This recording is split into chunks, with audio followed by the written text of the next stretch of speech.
안녕하세요. 고릴라TV 구독자 여러분, 박창규입니다. 테마 발견을 통해 시장에서 지금 화제가 되고 있는, 그리고 이슈가 되고 있는 테마 이슈들을 다루고 있죠. 오늘은 로봇 종목들을 점검을 해보려고 합니다. 이번 주에 좀 핫하게 반응이 나오기도 하고, 또 세스 관련된 이런 이벤트도 있는 만큼 그와 관련된 국내 대표적인 기업들의 대표이사들이 어떤 발언을 내놨는지 여부도 우리가 같이 확인해 보시면 좋을 것 같습니다. 결국은 최근에 AI와 로봇이 그동안에 있었던 인력의 빈자리를 좀 채워나가는 과정이라고 생각을 해요. 코로나를 거치면서 최근에 계속 이슈가 되었던 것이 이런 고비용 구조, 즉 인건비가 크게 올라간 부분을 일부 대체해가는 과정이 계속 나오고 있죠. AI 발전과 함께 AI가 사람 빈자리를 좀 채워나가고 있고, 그리고 또 우리 일상생활 속에서도 최근 키오스크 확대, 그리고 물류 배송 로봇 이런 부분은 확대, 그리고 서빙 로봇 이런 것들을 생각을 해보시면 로봇 쪽이 일상생활 속으로 급격하게 침투하고 있는 이러한 지금은 과도기적인 단계에 있는 것 같습니다. 관련 내용들 빠르게 점검을 해보고 관련 종목들까지도 우리가 확인해 보시면 좋을 것 같습니다.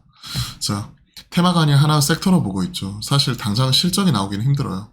두산 로보틱스가 작년 말 상장하고 좋은 모습을 보여줬고, 그 전에 삼성전자가 레인보우 로보틱스 지분을 획득을 하면서 확실하게 지금 로봇주 시장에서 크게 주목받는 계기가 되기도 했었죠.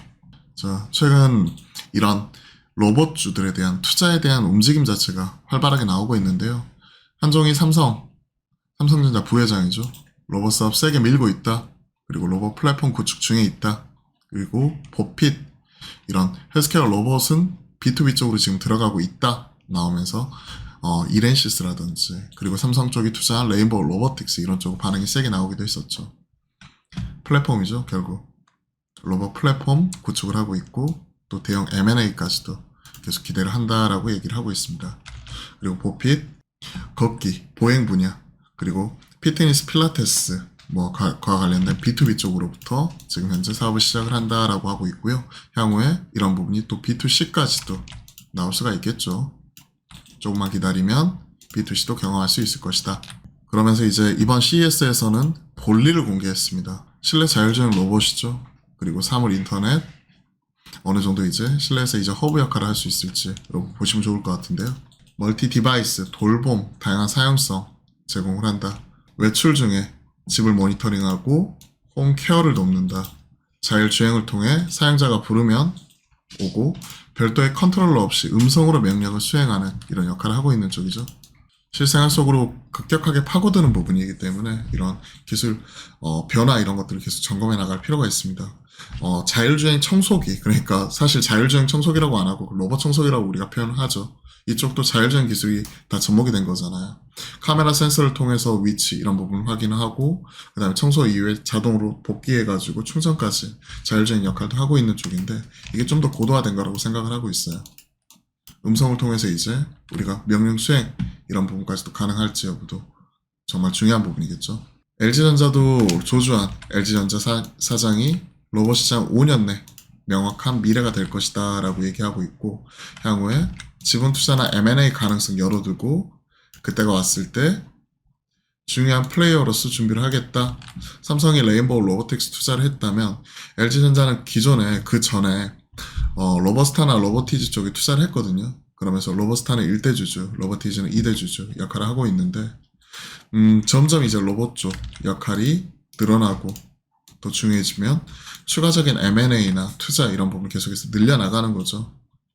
올해 작년 대비해가지고 3, 4조 원 이상 더 쓴다고 하니까 50% 이상 자금 증액하는 부분이고 10조 원까지도 얘기를 하고 있죠. LG전자도 대규모 드라이브 걸고 있는 부분이에요. 보시면 자율주행 로봇이죠. 자율주행 로봇 딜리가 코엑스 쪽에서 지금 배달 업무를 수행 중이다. 그리고 로봇도 이제는 보행 면허를 받아야 되고, 무단 횡단하면 주인에게 범칙금 3만원. 세상이 변하고 있는 쪽이죠. 아직까지 이런 규제가 없었겠죠.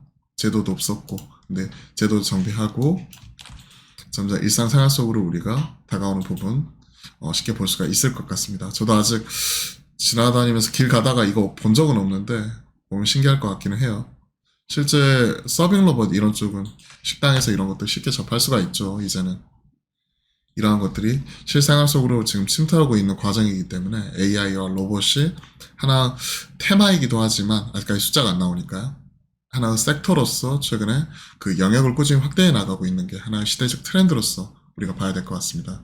자, 그러면 관련된 종목들이 뭐가 있을까 봐야 되겠죠. 밸류체인. 일단 부품, 제조, 그리고 이런 또 플랫폼 관련된 주요 기업들 이런 것들 우리가 봐야 되겠죠.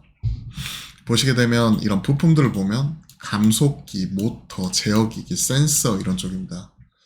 감속기 쪽에서는 대표적으로 SPG, SBB테크 이러한 종목이 여기에 해당이 된다고 볼 수가 있을 것 같고요. 제어기기 쪽에서는 RS 오토메이션, LS 일렉트릭 이러한 종목들이 있네요. 대표적으로 우리가 감속기 얘기를 많이 하는데 일본 쪽 하모닉 드라이브 국산화 진행을 하는 과정에서 SPG와 SBB테크 이런 쪽을 얘기를 하고 있고 실제 이쪽은 숫자가 나오는 쪽이죠. 그리고 액추에이터 쪽 이런 거 생각을 하게 되면 지금 로보티즈 이런 부분도 여기 해당이 된다고 볼 수가 있는 쪽이고요. 당연히. 그리고 협동 로봇 가장 핫했던 쪽이죠. 삼성이 투자한 레인보우 로보틱스, 작년에 상장한 두산 로보틱스, 유로메카, 교촌, FMB와 관련된 사업을 진행을 하고 있는 쪽이 유로메카 쪽이죠 또. 그리고 HD 현대 로보틱스 이러한 메이저 플레이어들이 있고요. 대기업들이 여기에 실제 투자도 하고 진출을 하고 있고 하는 쪽이고 서빙 로봇, 레인보우 로보틱스, LG전자, 물류로봇 쪽, 로보티즈 우리가 점검을 해봤고 그리고 또 T-로보틱스, 뭐 2차전지 쪽 밸류도 받기도 하면서 그쪽에 들어가게 되는 스마트 팩토리 쪽과도 같이 연결이 되는 쪽이 물류로봇 쪽이라고 볼 수 있겠죠. 그리고 휴머노이드, 기타, 의료용 이런 거 생각을 하면 큐렉소 그리고 올해 고영 같은 경우도 여기 해당이 된다고 볼 수가 있을 것 같습니다. 자, 로봇 관련된 기업들은 상당히 더 많아요. 그리고 시장에서도 오늘 그와 관련된 종목들의 반응이 이렇게 나오고 있는 쪽이기 때문에 관련 종목들 구성 면면도 같이 확인하면서 우리가 또 스터디하면서 당장의 실적 숫자보다도 최근 이런 트렌드와 그리고 과연 로보티즈가 4분기에 또 흑자 턴어라운드 할 수 있을 것인지 여부 이 부분도 우리가 눈에 좀 체크를 해놓고 흐름을 따라가시면 좋을 것 같습니다. 주가는 이미 10월달 저점 확인하고 돌리는 모습이 나오고 있죠. 관련되어서는 오늘 주식을 통해서 또 로보티즈 이런 부분도 점검을 해드렸으니까 같이 살펴보시면 좋을 것 같습니다. 자, 오늘은 로봇 관련된 종목들 테마 발견을 통해서 점검을 해봤는데요. 도움이 되셨다면 구독, 좋아요도 함께 부탁드리겠습니다. 그리고 저희가 매주 화요일과 목요일 오후 12시 30분에 여러분들과 실시간 소통 방송 만들어 가니까요. 많은 참여 또한 부탁드리겠습니다. 자, 그럼 오늘도 화이팅입니다.